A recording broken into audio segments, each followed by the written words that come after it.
السلام علیکم۔ شادی کے ایک ہی مہینے بعد اگر بیوی گم ہو جائے تو میرا خیال ہے کہ انسان کی حالت بہت بری ہو جاتی ہے۔ ایسے ہی ایک خاوند میرے پاس آیا جس کی بیوی شادی کے ایک مہینے بعد گم ہو گئی تھی۔ اس کے دل میں یقیناً غصہ بھی ہوگا، لیکن اس کے چہرے پر اس وقت شرمندگی تھی۔ وہ سوچتا ہوگا کہ سننے والے کیا کہیں گے کہ اس کی بیوی نے اس شخص کو اپنے قابل نہیں سمجھا تھا۔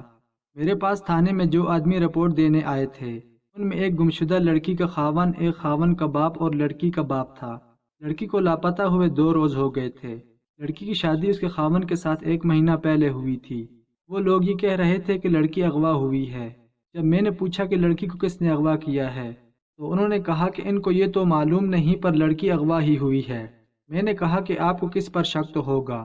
تب بھی انہوں نے کہا کہ شک بھی کسی پر نہیں ہے۔ وہ ایک گاؤں تھا، گاؤں اتنا چھوٹا بھی نہیں تھا اور اتنا بڑا بھی نہیں تھا۔ زیادہ تر آبادی مسلمانوں کی تھی، کچھ سکھ اور ہندو بھی اس گاؤں میں آباد تھے۔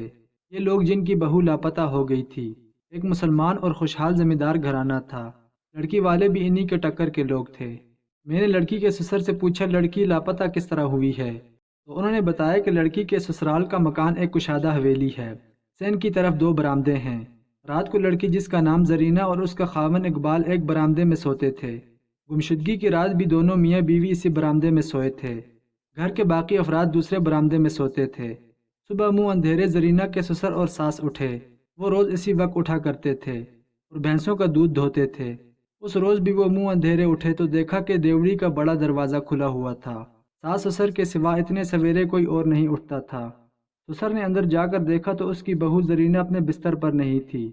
سسر نے اپنی بیوی کو بتایا، انہوں نے کچھ وقت انتظار کیا لیکن زرینہ واپس نہ آئی اور صبح ہو گئی۔ پھر سورج نکل آیا مگر زرینہ واپس نہ آئی۔ زرینہ کا میکہ گاؤں 1.5 میل دور تھا۔ وہاں جا کر پوچھا، انہوں نے کہا زرینہ ادھر نہیں آئی۔ کسی کو بھی سمجھ نہیں آ رہا تھا کہ کہاں جا کر زرینہ کو ڈھونڈیں۔ 3-4 گھروں میں جا کر دیکھا۔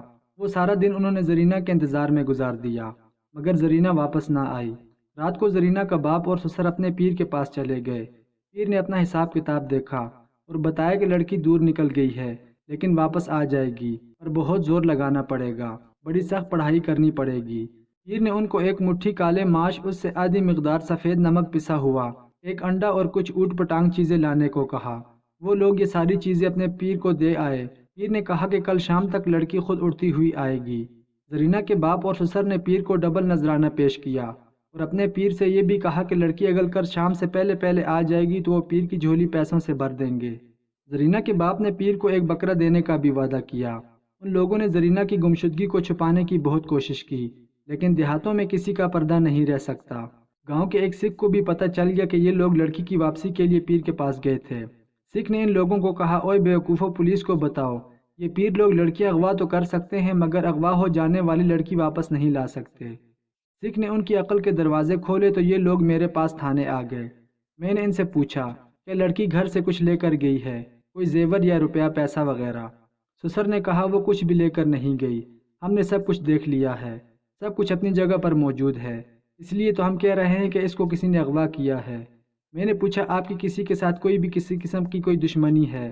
سسر نے کہا، نہیں جی، چھوٹے موٹے لڑائی جھگڑے تو ہو ہی جاتے ہیں اور قتل اور اغوا والی دشمنی کسی کے ساتھ نہیں ہے۔ میں نے زرینہ کے خاوند سے کہا، تم بتاؤ، تم سوئے ہوئے تھے، مرے ہوئے تو نہیں تھے؟ اغواکاروں نے جب لڑکی کو اٹھایا ہوگا تو لڑکی نے ذرا سی آواز تو نکالی ہوگی۔ وہ زندہ سلامت ایک لڑکی تھی، کوئی لکڑی تو نہیں تھی کہ کوئی آیا اور اٹھا کر لے گیا۔ خاوند نے کہا، مجھ کو کچھ بھی پتہ نہیں، وہ کس طرح گئی؟ میں نے کہا، تو پھر میں تم سب کو یہ بتا دوں کہ لڑکی اغوا نہیں ہوئی، وہ خود گئی ہے۔ اگر میں تم لوگوں سے یہ پوچھوں کہ لڑکی کا چال چلن کیسا تھا تو تم سب یہی کہو گے کہ وہ پاک صاف لڑکی تھی۔ اب تم بتاؤ، تم میں سے سچ کون بولے گا؟ میں نے تینوں کی طرف دیکھا لیکن کسی نے بھی کوئی جواب نہ دیا۔ پھر زرینہ کا سسر بولا، جناب، ہم تو یہی کہیں گے کہ لڑکی ایسی نہیں تھی، وہ تو بالکل چپ چاپ سی لڑکی تھی، آپ بے شک کسی اور سے پوچھ لیں، انہوں نے 2 دن ضائع کر دیے تھے، اس لیے یہ معلوم کرنا ناممکن ہو گیا تھا کہ لڑکی خود گئی ہے یا اٹھائی گئی ہے۔ میں نے زرینہ کے سسر سے کہا، تم نے اپنے پیر کو بتایا نہیں کہ لڑکی شام تک واپس نہیں آئی؟ زرینہ کے سسر نے کہا، بتایا تھا جی، پیر جی کہتے ہیں کہ لڑکی پر بڑے سخت تعویذ کیے گئے ہیں، واپس آ جائے گی مگر بہت دن لگ جائیں گے۔ میں زرینہ کے سسر خاوند اور باپ کے ساتھ زرینہ کے سسرال چلا گیا۔ گھر کے اندر برآمدے میں وہ جگہ دیکھی جہاں لڑکی سوئی ہوئی تھی۔ اس کے خاوند کی چارپائی اس کی چارپائی کے ساتھ ملی ہوئی تھی۔ باہر کی دیوار اتنی اونچی تھی کہ کوئی ادھر سے اندر نہیں آ سکتا تھا، چھت کی طرف سے بھی آنا مشکل تھا۔ میں نے مکان کو بڑی اچھی طرح دیکھا اور مجھ کو یہی ایک بات سمجھ میں آئی تھی کہ لڑکی خود گئی ہے۔ ایک شک اور بھی میرے دماغ میں آیا کہ لڑکی کے خاوند نے کسی وجہ سے لڑکی کو قتل کر دیا ہوگا اور لاش کہیں پھینک آیا ہوگا، لیکن یہ شک کچھ کچا سا معلوم ہوتا تھا، کیونکہ اگر لڑکی کے خاوند نے اس کو قتل کیا ہوتا اور لاش کہیں پھینک آیا ہوتا تو لاش اب تک کسی نہ کسی کو نظر آ ہی جاتی۔ البتہ یہ ہو سکتا تھا کہ اس نے لاش کو کہیں دفن کر دیا ہو۔ زرینہ کے خاوند پر شک اس لیے بھی تھا کہ وہ بالکل چپ تھا، اس کا باپ ہی بولتا تھا، ہر سوال کا جواب بھی وہی دے رہا تھا۔ زرینہ کے سسر نے مجھ کو کہا، جناب میرے ناقص دماغ میں ایک بات آ رہی ہے، وہ یہ کہ لڑکی اگر خود جاتی تو پیسے اور زیور بھی ضرور ساتھ لے جاتی۔ میں نے کہا میں اس کو ضروری نہیں سمجھتا، ہو سکتا ہے کہ لڑکی کا یارانہ کسی ایسے آدمی کے ساتھ ہو جس کو روپے پیسے کی ضرورت نہ ہو۔ میں نے زرینہ کے خاوند کو الگ کر کے کہا کہ وہ خود مجھ کو بتائے گا یا میں پہلے دوسروں سے پوچھوں کہ یہ کیا معاملہ ہے۔ اس نے جو جواب دیا اس سے میری تسلی نہ ہوئی بلکہ شک اور گہرا ہو گیا۔ کافی عرصہ تک جب لڑکی کے بارے میں کچھ پتہ نہ چل سکا تو لڑکی کے شوہر سمیت تمام گھر والے مایوس ہو گئے۔ وہ مایوس اس لیے تھے کہ پولیس بھی لڑکی کو بازیاب کرانے میں ناکام ہوئی تھی، جبکہ اس سے پہلے کبھی ایسا نہیں ہوا تھا کہ پولیس کی کارروائی ناکام ہو۔